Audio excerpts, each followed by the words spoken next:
دای کې د ټول پاکستان نه او د بهر ممالکو نه زمونږه متعلقین د جماعت اشاعت توحید و سنت هغه راځي. نو دا وفاداری ده، د مرکز وفاداری دا ده چې کوم پیغام د قائد محترم د امیر محترم نو هغه به زمونږ استاد لپاره قابل قبول هغه به مونږ منو. تاسې ده بېشکه چې استادان به زمونږ استادو د فنون د تفسیر د حدیث د فقه دا به مختلفي د هغې قدر د هغې احترام د هغې وقار دا به په خپل ځای باندې خو په حیثیت امیر جماعتي نظم او نسق حوالې سره ملکی انتظام انصرام داخلي او خارجي پالیسۍ حوالې سره هغه به موږ د مرکز او د قائد محترم د حکم پابند یو. داسې ده داسې به نه وي چې دلته کې موږ دوره تفسیر وکړو او چې څومره خبرې وي د هغې وضاحت وشو او چې بیا مونږ لاړ شو خپلو کلو ته نو هلته کې هر یو د خپل استاد نه متاثره دی او چې څوک د کوم لاین ورکوي نو په هغه لار باندې روان وي. داسې تحریکونه نه چلېږي.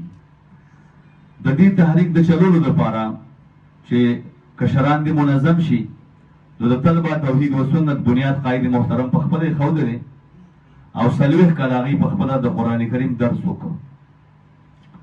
یعنې زمونږ استادو د طلباو د دې تنظیم بنیادی ښودونکي او سرپرست قائد محترم په خپله دی.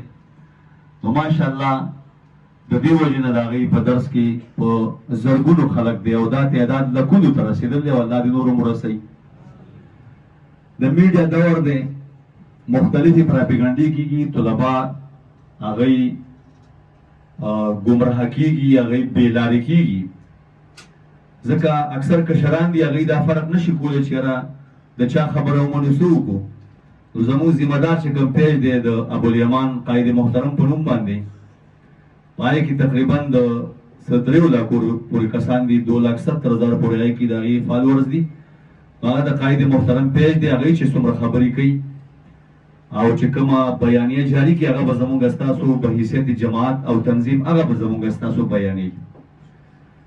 مونږ او تاسو له پکار دي طلباو له چې په ملک کې داسې څه قسمه یو نوې خبره وشي نو په هغې باندې به د قائد محترم د بیان نه مخکې په هغې باندې رایې اظهار مذمت یا تایید د دې اجازت نشته. په دې خبره پوهېږئ؟ دا به تنظیم او جماعتي درسونه ډېر دي ماشاءالله، الله تعالی نور هم ډېر کړي. خو د پنجپیر د درس دا کمال دی چې په یو وخت باندې هم دې کې تنظیم دی، هم عقاید دي، هم اعمال دي، هم اصلاح معاشره ده. دا ټولې خبرې په یک وخت مخې ته روانې دي. موږ دا غواړو چې زموږ طلبا همیشه دپاره هم په دې نظم باندې برقراره پاتې شي.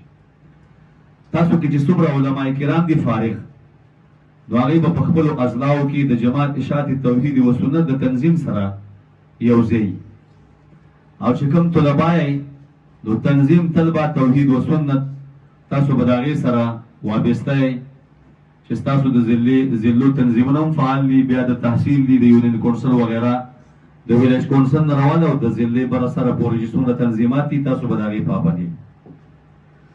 ذمه دارۍ حوالې سره قائد محترم به په دې خبره کوي انشاءالله تعالی. دا هم د هغې د هغه دروسو نه راغستې شوی اقتباس او د هغې ملفوظات دي. دروس قرآن به تاسو کوئ په کومو مدرسو کې چې سبق وایئ نو هلته به خپل د درس اهتمام کوئ. هلته به چې کوم عالم یې هغه به درس کوي هغې کې به تاسو ناست یې. د هغې نه علاوه به ستاسو هم درسونه یي چې کور ته ځئ ماهانه درسونه هفتوار درسونه تاسو به د دې پابند یې چې دا میشن مخې ته لاړ شي. تنظیمي وابستګۍ حوالې سره تاسو ته ما ووي چې کوم علما یې هغه به د جماعت سره تعلق ساتئ او چې کوم طلبا یې هغه به د تنظیم طلبه توحید و سنت سره تعلق ساتئ. سکولونو کالجونو کې چې څومره طلبا تاسو راغلي یئ نو په سکولونو کې زمونږ تنظیمات دي، تاسو به د هغې سره تعلق ساتئ. د وحدت د بورډ حوالې سره چې قائد محترم یو لوی احسان په مونږ او تاسو کړلی او مونږ تاسو یې بې پروا کړي وو، خپل بورډ یې مونږ ته راکړی دی. نو په دې بورډ کې به تاسو 100% دلچسپي اخلئ. داسې به نه کوئ چې یاره څه کال امتحان ورکوم څه کال نه ورکوم. دا ستاسو د فایدې لپاره دی. نو هر کال به تاسو د خپل متعلقه درجې چې په کم کې د بورډ امتحان دی هغې له به د وخت نه مستعد یې او د هغې به صحیح معلومات صحیح ریکارډ ورکوئ. هسې نه چې په هغې کې بیا غلطي وشي ستاسو په اسنادو کې ډیمسیانو کې د هغې غلطي راشي. د امتحاناتو په وخت کې به ستاسو په امتحان باندې توجه وي. په هغه وخت کې که تعلیمي هر څومره سرګرمۍ وي، که درسونه یاسئ، نو هغه په خپل ځای باندې اهم وي، خو ستاسو به د امتحان سره کار وي چې د کوم اهم کار دی د هغې نه تاسو پاتې نه شئ. د ګاډو د انتظام حوالې سره اکثر به مونږ د باجوړ ملګري مخکې کول، خو د پرون نه دې خوا د دیر بعضې ذمهدارو ملګرو وي چې یاره د فلانکۍ حلقې ملګري د جمع شي، د فلانکۍ د جمع شي، نو دا داسې نه کېږي. مونږ به تاسو ټول یو ځای ته راجمع کړو، څه هدایت به درکړو، او بیا به تاسو د خپل خپل حلقې ملګري، امید دی چې تاسو به د ګاډو انتظامات کړي ومي، خو بیا هم که څه کمی پیښ شي نو هغه به تاسو د یو بل سره وکړئ. د ګاډو باره کې دا خبره ده چې د هغې سره کله خبره وکړئ نو ستاسو د دې ګاډي به خپل یو امیر وي، ځکه دا اوس یوه هفته پاتې سبا جمعه ده او بلې جمعې ده به انشاءالله ختم وي.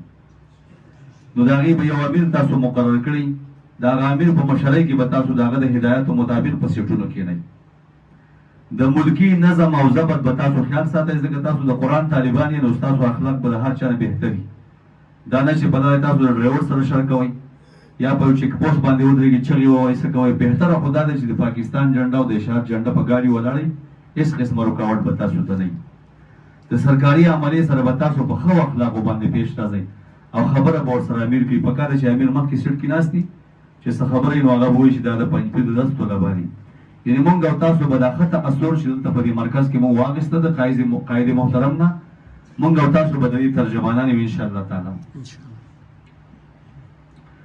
خپلو دعاګانو کې تاسو ته به وي چې قاید محترم شیخ القرآن د هغې خاندان او د پنجپیر کلی دا به مونږ خصوصي یاد ساتو. مرکز سره د تعاون حوالې سره زمونږ د دې مرکز نه سفیر شته او نه چندې شته، بلکې قاید محترم هغه مونږ په سختۍ سره منع کوي چې تاسو په دې باره کې چا سره رابطې هم نه ساتئ. کم کسان چې د مرکز سره تعاون کول غواړي هغوی به په خپله خوښه راوړي، تعاون به کوي، د هغوی ثواب به کېږي. داسې مخیر حضرات دي چې هغوی په خپلو کلو کې په خپله تعاون کولی شي یا بل چا سره خبره کولی شي. خو دا یاد وساتئ چې ما تاسو دې نه نه جمع کړي چې تاسو موږ له چانده راکړئ، دې نه مې نه جمع کړي، خو دا ضمني یو خبره راغله، نو به تاسو د مرکز سره تعاون په دې طریقه باندې کوو. آینده چې دا څو ورځې پاتې وي نو په دې کې به تاسو په ټایم راځئ، په خپل ځای باندې به کښېنئ، خپل قرآن مجیدونه، نسخې، کاپیانې وغیره دا به ځان سره وړئ. په جوماتونو کې تاسو کې چې کوم عمرا دي نو هغه به د دې نظم ضبط خیال ساتئ. د اصولو په پابند یې انتهایي حقیقي حده پورې چې تاسو ته وویل شي ځئ نو بیا به ځئ، چې ته کښېنئ نو بیا به کښېنئ. ځکه دا دومره په زرګونو خلک دا نه په زور کنټرول کېږي، نه په بد اخلاقۍ کنټرول کېږي، نه په بدماشۍ کنټرول کېږي، بلکې دا زمونږ د قاید محترم هغه کریمانه مشفقانه اخلاق دي چې هغې مونږ او تاسو ته تربیت راکړلی. پرون چې درس ختم شو زه د شګۍ درتلم په دې اول ټایم کې، تاسو یقین وکړئ زه دومره خوشحاله شوم دا طلبا چې ما ولیدل په قطار داسې روان وو. ما یې دا مونږ چې زړه درته خوږو چې دا وکړئ دا وکړئ، طلبا د هغې پابند دي. بعضې وخت کې که یو طالب علم نه څه غلطي وشي نو مونږ په هغې چشمپوشي وکړو. بعضې وخت کې د انتظام د برقرار ساتلو دپاره مونږ چاله یو سربېړه ورکړو. نو د خپلو موبایلو د اشیاو به تاسو په خپله ذمه دارئ، په خپلو مدارسو کې او حلقو کې به تاسو د انجمنو اهتمام کوئ. په دې انجمنو کې به تاسو خپل جذبات نه ښکاره کوئ چې تقاریر جذباتي انداز کې، ځکه جذبات سره د کار نه پاتې کوي.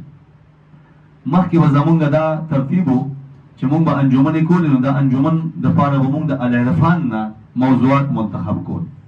اصول تاسو ووي چې یو طالب علم ته یو موضوع ورکړل شي چې ته به په اصول قرآن باندې په تعریف د قرآن باندې ستا موضوع وي، نو هغه ته به د تعریف باره کې آیاتونه معلوم وي، هغه په هغې خبره کوي او په داسې انداز به یې کوي لکه څنګه شیخ صاحب چې درس ورکوي.